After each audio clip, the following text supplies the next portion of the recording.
بسم الله الرحمن الرحيم الحمد لله رب العالمين والصلاة والسلام على أشرف الأنبياء والمرسلين محمد وعلى آله وأصحابه ومن تبعهم بإحسان إلى يوم الدين. السلام عليكم ورحمة الله وبركاته. بلم كش درس خانمızның أهل السنة والجماعة aqidasi haqidagi darsimizning birinchi darsiga xush keldinglar. Bu darsdan bo'lgan maqsad qarindoshlarni sog'lom aqidada mustahkam turishga chaqiriq qilish. Shundaqla sog'lom aqidani boshqa buzuq aqidalardan ayirib olish va shu orqali payg'ambar sallallohu alayhi vasallam aytgan nijotlikqa erishadigan toiflardan bo'lish. Bu darsimiz tuvandagi mazmunlarni o'z ichiga oladi. Ahl sunna val jamoa aqidasi haqida tushuncha va uning xususiyatlari. Sağlam aqidani qabul qilish manbalari. Ahl-sunna val jamoa aqidasining aqida masalalarini isbotlashdagi asoslari. Sağlam aqidadan burilib ketish sabablari. Salaf solihlarda chekini oshirib o'tish. Sağlam aqidadan burilib ketishdan saqlanish choralari. Tavhid va uning muhimligi. Islomning butun payg'ambarlarning dini ekanligi. E'tiqod erkinligi degan bu so'zning botilligi. Tavhidning qismlari va tavhid rububiyat haqida tushuncha. Tavhid rububiyatni kofirlarning inkor qilmaydiganligi. Va yana Alloh taolaning mavjud ekanligining dalillari, ya'ni Qur'on, sunnatdan boshqa dalillari. Tavhidning arkonlari va 3 samoviy din degan bu iborning botilligi. Biz bu darsimizda Ahl sunna val jamoa aqidasi haqida tushuncha berib o'tamiz. Undaqda aqidaning ma'nosi nima? Aqida lug'at ma'nosi aqada degan so'zdan kelib chiqqan. Ya'ni u bo'lsa bog'lash va mustahkam qilish, kuch bilan chingitish. U yeshining qarim-qarshi. Aqidaning islomdagi boshqa ismlari bor bo'lib, tavhid, sunnat, usuluddin, ya'ni dinning asoslari, al-fiqhul akbar, eng cho'ng fiqh, shariat, iymon qatorliqlar.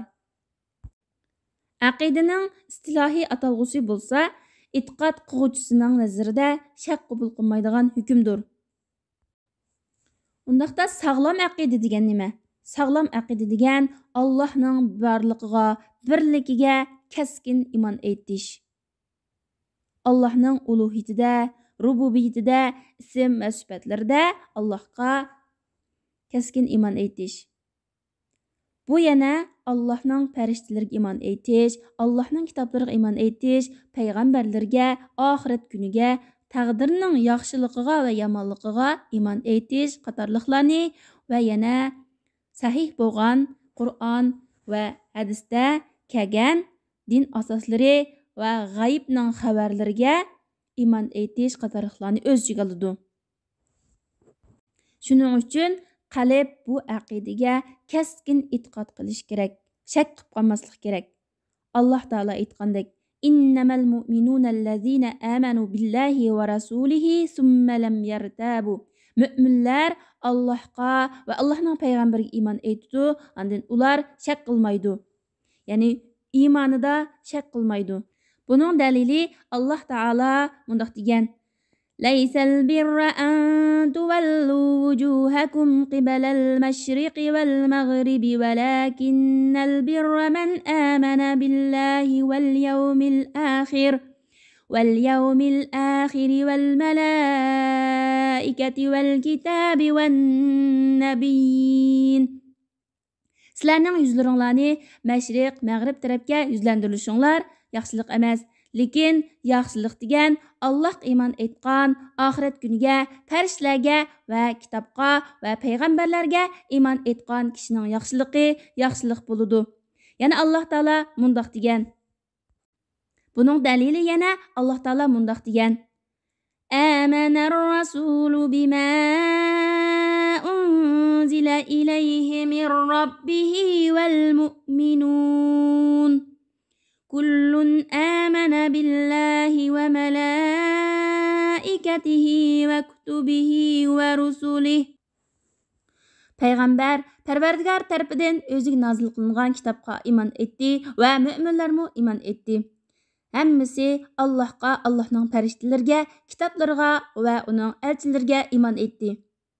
Yana Umar ibn Xattob radhiyallohu anhudan rivoyat qilingan hadisda Jibril alayhissalom payg'ambar sallallohu alayhi vasallamdan iymon haqida so'raganda bundoq degan: Iymon Allohga, Allohning farishtalariga, kitoblariga va elchilariga, oxirat kuniga, taqdirning yaxshisiga va yomoniga iymon keltirishingdir.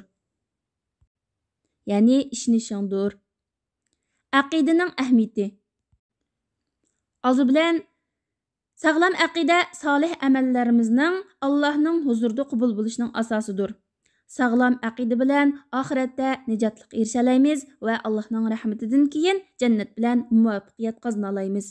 Chunki Alloh taolo mundaq degan: Kimki Parvardigoriga Rabbig uchrashishni arzu qildi ekan, solih yaxshi amallarni qilsin va Alloh taologa ibodat qilishda hech kimni, hech qanday bir narsani shirik keltirmasin. Va yana Alloh mundaq degan: Alloh taolo iymon etgan mu'min erlarga, mu'min ayollarga ostidan o'stanglar eqib turadigan jannatlarni va'da qildi.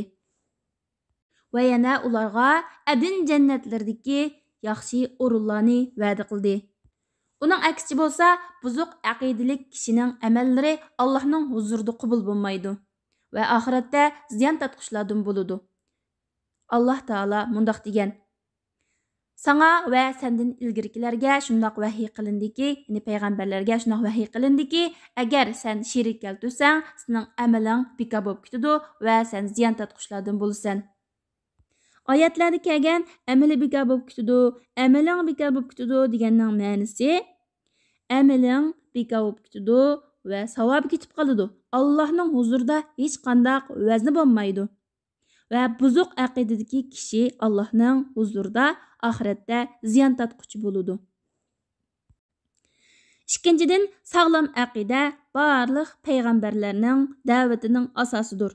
Qandaq bir payg'ambarni Alloh taolo bir qavmga payg'ambar qilib, elchi qilib avassa, payg'ambarlar birinchi bo'lib sog'lom aqidaga da'vat qilgan va sog'lom aqidaga nihoyat ko'ngil bo'lgan. Bu vaqtda Alloh taolo mundaq degan: وَلَقَدْ بَعَثْنَا فِي كُلِّ أُمَّةٍ رَسُولًا أَنِ اعْبُدُوا اللَّهَ وَاجْتَنِبُوا الطَّاغُوتَ. Biz her bir ümmetke Allah ibadet kılınlar ve tağuttan jirak bulunlar deb peygamber evettik. Tağutning ma'nosi, tağut degan Alloh taoladan boshqa ibodat qilinadigan va kishilarning o'ziga ibodat qilishidan rozi bo'lgan kishilardir. Sağlam aqidaga insonlar suv va havoga muhtoj bo'lgandan bekroq muhtoj.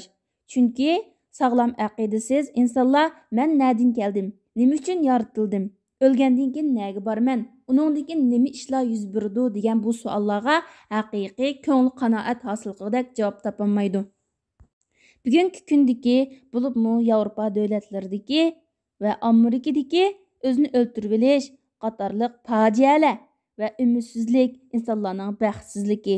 Shuncha boy turib, yanala o'zini baxtsiz his qilishi buzuq aqidaning ta'siri. Sağlam aqida insonlarni ashu hayronlikdan, ashu gangirash va tingirqashlardan qutuldirdi va insonlarning savollariga nihoyat to'g'ri javob beralaydi. Sağlam aqidaning ahamiyati yana sağlam aqida inson uchun dunyo va oxiratdagi hidoyat va xotirjamlikka erishish sababidir. Alloh taolo bu vaqtda mundaq deydi: "Allazina amanu va lam yalbisu imanahum bizulmin ulaika lahumul amnu va hum muhtadun." İman etqanlar va imoniga zulmni aralashtirmaganlar, ya'ni shirik aralashtirmaganlar, ana shularga xotirjamlik bo'ladi. Ular hidoyatga erishguchilardir, hidoyat topquchilardir. Bugungi kundagi dunyoda biz ko'rayotgan buzuqchiliklar, yomonliklar, fitna-fasodlar hammasi buzuq aqidaning natijasi. Sağlam aqidaning ahamiyati yana sağlam aqida osmon zaminning barakatlarining ijlib ketish sababidir. Chunki Alloh taolo mundaq degan: agar kanit ahli iymon etsa, taqvodorlik qilsa, biz chuqum ularga osmon zaminning barakatlarini ichib o'tatdik. Sog'lom aqida buzuq dillar va bid'atchi toifalarning aqidalaridan tuvandagi jihatlardan farqlanib turdi. Sog'lom aqida nihoyat ro'shan va qulay, cheklikdan xolidir. Uningda tutuqlik yo'q. İnsan fitratiga muvofiq keladigan, qarshi kelmaydigan aqida. U zaman, makon va vaqtning o'zgarishi bilan o'zgarmaydigan mustahkam aqida. Uningga ziyoda bir narsa qo'shib qo'yilmaydi yoki uningdan ba'zi narsalarni chiqarib o'tkazib bo'lmaydi. U yana o'ttir hal yo'l tutadigan aqida. Chekidan oshirib o'tish yo'q va yoki uningga sal qarash yo'q. Bu aqidaning yana mushu aqidaga munosabatlik har bir masalaga beradigan nihoyat ro'shan, quyoshdek chaqnab turadigan dalil paketlari bor. Ya'ni qandaq bir masala bo'lsin, Qur'ondan, sunnatdan va hatto aqliy jihatdanmi, yana mushundaq aqliy va naqliy jihatdan dalillari bor. Ahli iymon qarindoshlar, Ahli sunna vel jamoa aqidasi haqidagi 1-soatlik darsimiz mushat oxirlashdi. Bu darslarning davomi yana davomliq yo'llanadi. 2-soatlik dars bo'lsa, Ahli sunna vel jamoa aqidasini qaysi manbalardan qabul qilamiz, bu haqda so'zlaymiz. Alloh taolo hammamizni sog'lom aqida ustida yashab, sog'lom aqida ustida yuziga uchrashqili nasib qilsin. Darslarni texim ko'proq qarindoshlarning anglab foydalanib qilish uchun tarqatib qo'yishinglarni chin ko'nglimdan tuvanchilik bilan so'rayman. Kelar qatimliq darsgacha hammanglarga Allohga omonat. Assalomu alaykum va rahmatullohi va barakatuh.